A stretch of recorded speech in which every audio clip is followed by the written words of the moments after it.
전반기 관심 10개 클럽의 10라운드 리뷰. 10라운드 리뷰입니다. 10라운드는 상위권과 중위권의 맞대결이 있었던 라운드였는데요. 중위권과 대결한 5개 팀 중 노팅엄을 제외한 4팀이 대결에서 승리를 하는데 실패했습니다.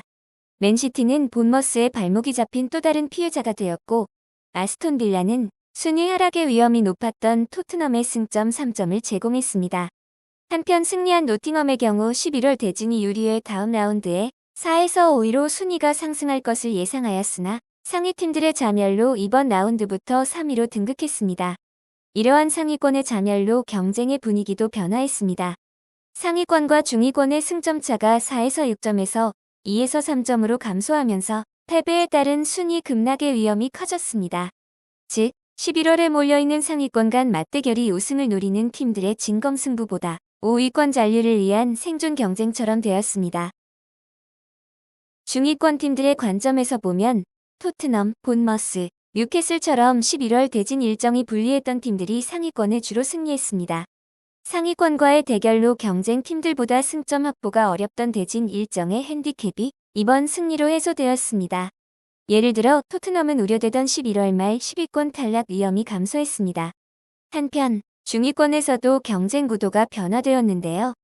8에서 10위까지 있던 세 팀과 11월 말 하위팀 3연전으로 10위권 진입이 예상되던 맨유가 10위권 세 자리를 두고 경쟁하는 구조였으나 대진 일정의 핸디캡의 해소로 6팀이 10위권 진입을 두고 경쟁하게 되었습니다. 하지만 승점의 차이가 1에서 2점 차로 적어 라운드별 승패에 따라 순위는 급변할 수 있습니다. 10라운드 경기별 리뷰를 하겠습니다. 먼저 리버풀과 브라이튼전은 리버풀이 후반 힘겹게 역전승했습니다. 전반 브라이튼 공세 속 카디올루가 문전 선제골을 넣고 리드하였으나 후반에는 리버풀의 학포와 살라가 각각 득점을 하며 역전했습니다. 결국 전반 루터 카디올라 웰백이 놓친 브라이튼 득점 기회와 추가 실점을 막아낸 리버풀 수비력이 리버풀 승리의 원인으로 판단됩니다. 두 번째, 본머스 맨시티전은 맨시티가 시즌 첫 패배를 하며 본머스의 발목이 잡힌 피해자로 추가되었습니다. 전후반 2번의 케르키즈 크로스를 세메뇨와 이반 이우송이 골을 넣으며 본머스가 앞서갔습니다. 맨시티는 후반 36분 긴도안의 크로스를 그바르디올이 헤더로 골을 넣으며 추격하였으나 더 이상 추가골이 나오지 못해 패배하였습니다. 전반부터 추가 시간까지 계속된 홀란드 포든 등 맨시티의 공격들이 득점으로 연결되지 않은 것이 아쉬웠습니다. 세 번째, 뉴캐슬 아스날전은 아스날의 패배로 끝났습니다. 전반 초반 고든의 크로스 이삭의 헤더가 뉴캐슬의 결승골이 되었는데요. 아스날은 후반 라이스가 2번의 득점 기회를 살리지 못하면서 무득점 패배를 했습니다. 뉴캐슬은 약 2달간의 부진을 깨고 상위권 대결에서 승점을 추가하며 11월 12권 경쟁 기회를 살렸습니다. 한편 아스날은 3연속 무승을 하며 5위권 생존 경쟁을 하게 되었습니다. 네 번째 경기는 일요일에 있었던 토트넘 아스톤 빌라전입니다. 전반 코너킥의 문전 혼전 상황에서 아스톤 빌라의 로저스가 득점을 하며 전반을 마쳤는데요. 후반 초반 손흥민 크로스 존슨 문전골을 시작으로 30분과 34분 솔랑키의 2득점, 추가 시간 메디슨 프리킥골이 추가되면서 4대1 대승을 했습니다.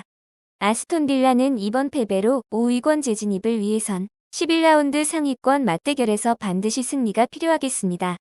토트넘의 경우 상위팀에서 승점 3점을 얻으며 월말 10위권 탈락 위험이 일정 부분 해소되었습니다.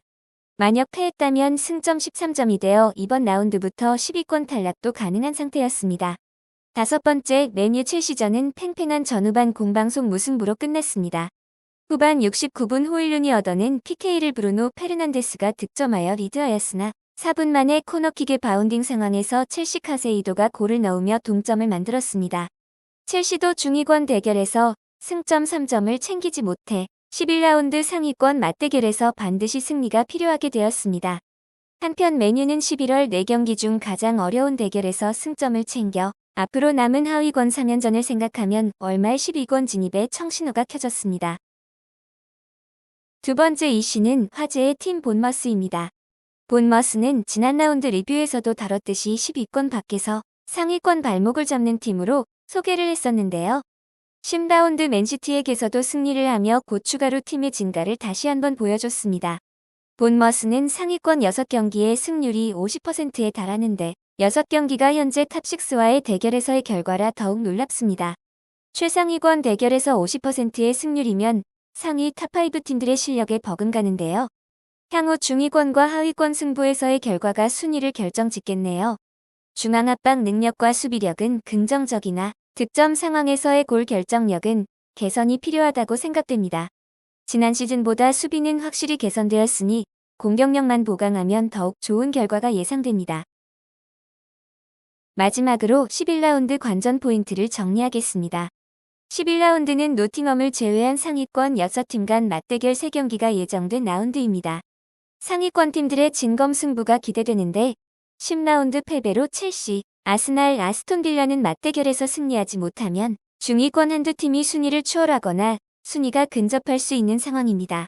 한편 중위권의 주요 팀들은 하위권과의 대결로 이변이 없다면 승점 3점 확보가 예상됩니다. 하지만 하위팀 상대 중 토트넘이 대결하는 입스위치는 상위권과의 대결에서 무승부 비율이 높아 주의가 필요합니다.